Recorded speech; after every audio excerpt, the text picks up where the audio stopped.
Hello, everybody.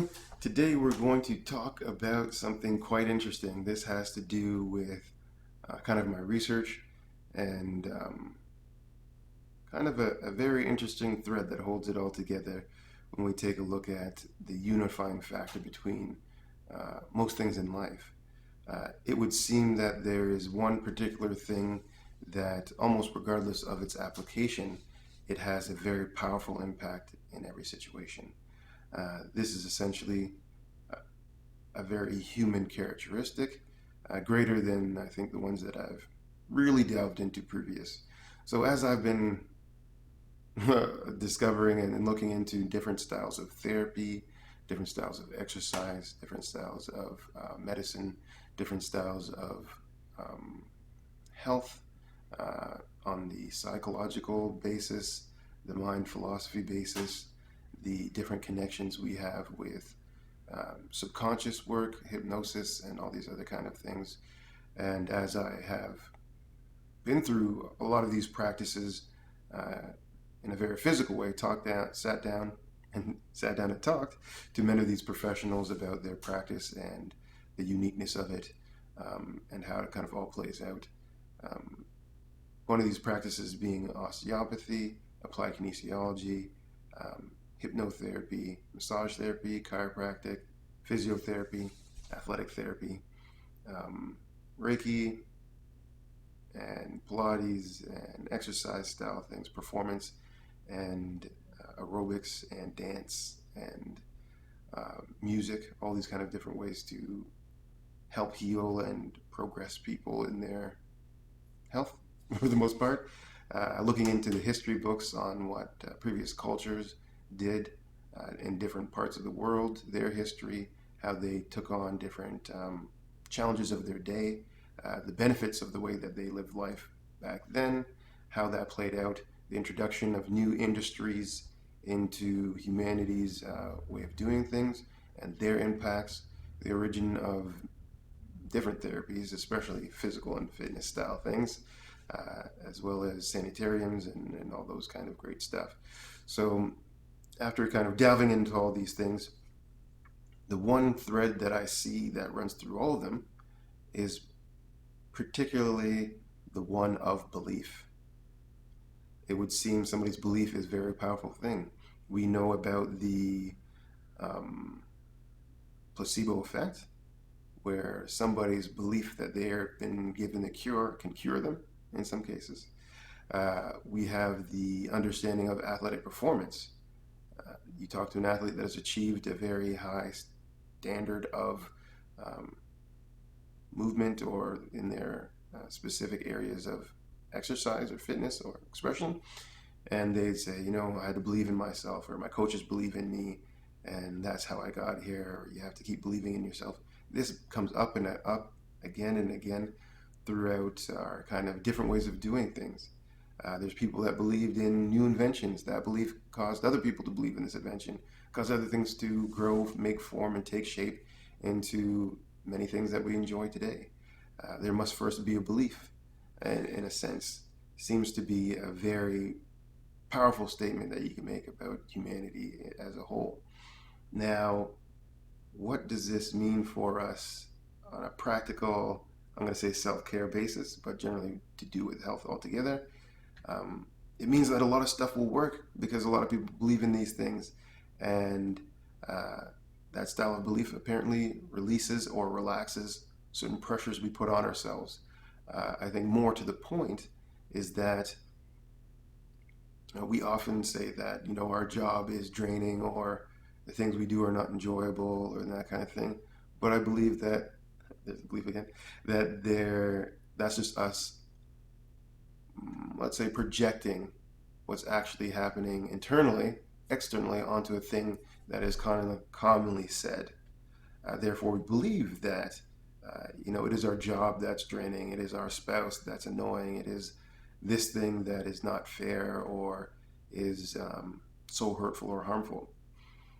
Now, let's go a little deeper with that. If we are just projecting this thing, and those things are beliefs, the things that we think are very true and therefore are true to us, if we rearrange that, then what is a step back from saying it's our job or something external?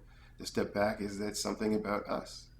Then can we say that it is our beliefs about how or who we are and how we live our life that causes a style of, let's say, unhealth, for lack of a better word to put it? We can say that actually. Many times when you go to style of therapy, what they're doing is restoring your way of believing in things or your belief about things, therefore creating masterful amounts of change in the individual. If I feel that I'm not pretty enough, that causes a whole bunch of negative stuff to happen. It causes a shift in my whole way of viewing life, perceiving life, and experiencing life. That's very powerful. And if all those things can be shifted by just that, then we truly start to see how powerful a belief is. Belief is also in religion, which is also a very powerful thing. We don't need to get into that too deeply, but we can see definitely that we're talking about something that shapes the way that we go through life. So then, where would the original key of health be then?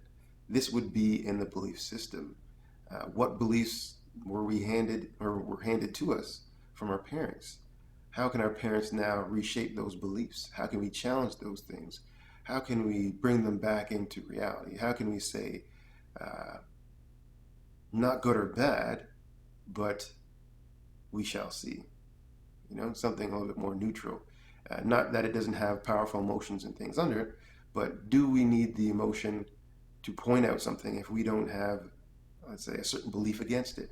Do you need to prove to me that playing sports is fun? If I don't really have anything against playing sports, then I just have to experience it and come to my own conclusion. And I can say it's enjoyable. Good or bad, that's not the argument. Was it enjoyable? Possibly, possibly not. Uh, did I take the enjoyable aspect out of that experience? Would be, I guess, a better way of putting it. And if I did, then many things are enjoyable. And then we see that there's only when the brain states something and then there's a resistance to it, then we have this kind of good or bad, yes or no version of things. As long as things are looked at in a way of growth and we pursue things in a way of growth, then there's a lot more neutralness in a way, a lot more experiencing of a thing as opposed to judgment of a thing. And we can say that judgment has led to a lot of bad things happening in our history. So let's stay far away from that as possible and step into the what am I paying attention to in this experience style thing. Therefore, what am I allowing myself to take in? Right? And then if we look at things less as kind of, let's say, let's step away from belief for a second, and we look at things mainly for just what they are. Was it enjoyable? What was enjoyable about the thing? Then we'll always pull that reality out of it, and not to say that there doesn't need to be a contrast. Essentially, the way I believe it to be is that there's a contrast just to point us in the same direction of the positive thing. When something is negative, it points you in the direction of positive. When something's positive, it's great. So then you keep going in the way of positive. And in that way, there's kind of a auto correction, if you will, to life just by its very nature.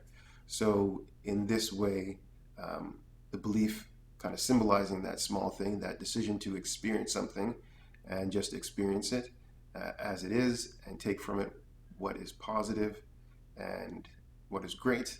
And although I say that, and I guess lots of people have come to that conclusion, um, it's not so easy to take the greatness out of something. You do have to refine your character to be able to pull something out of this. And when I say pull a positive reality of something out of something, I mean in the sense of um, being able to do it in a way where there is no negative cost.